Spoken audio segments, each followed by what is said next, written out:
So Mark, I get a question often from buyers on, is now the right time to buy or should they wait? Well, it really depends on your financial situation. I think that if you're able and ready to go, now's a good time.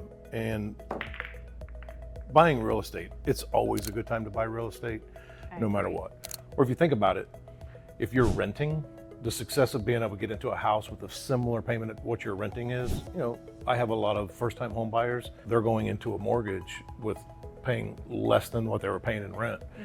And when you're paying rent, that puts a roof over your head for the day. When you're buying a mortgage, you're accumulating wealth. Right, Yeah. yes, building your own equity for sure. So what about interest rates? That's something else that comes up a lot. I feel like people are just waiting for interest rates to come down before they make a move with anything. Do you think that they're going to ever get back into that 2 to 3% range? It's really hard to predict interest rates, but if it got that low again, it would surprise me. But I think it's potentially low fives, high fours.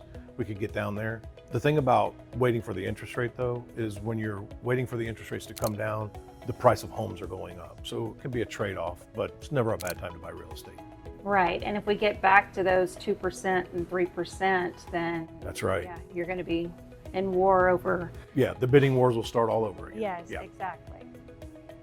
So do you ever get asked, how much of a house can I afford? Can I afford a house right now?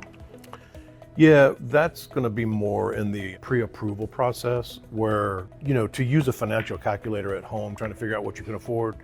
But the best way to do it is reach out to a mortgage professional. Here at Supreme, what we like to do is we like to gather documents, pay stubs, W-2s, tax returns, whatever your situation is. And we like to start plugging them in real time so we can nail down that real price, what you can afford, what that payment's going to be. And that way you have a better understanding of where you need to be, you want to be, and we know that we can help you accomplish that.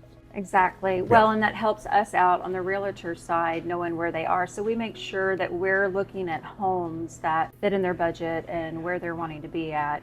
And of course, to get that pre-approval letter, because we need that whenever we submit an offer. So Yeah. yes. That's a critical component for when you start shopping for houses. So it's recommended. And I get a lot of calls from buyers saying, hey, my real estate agent suggested I reach out to you to get a pre-approval, pre-qualification.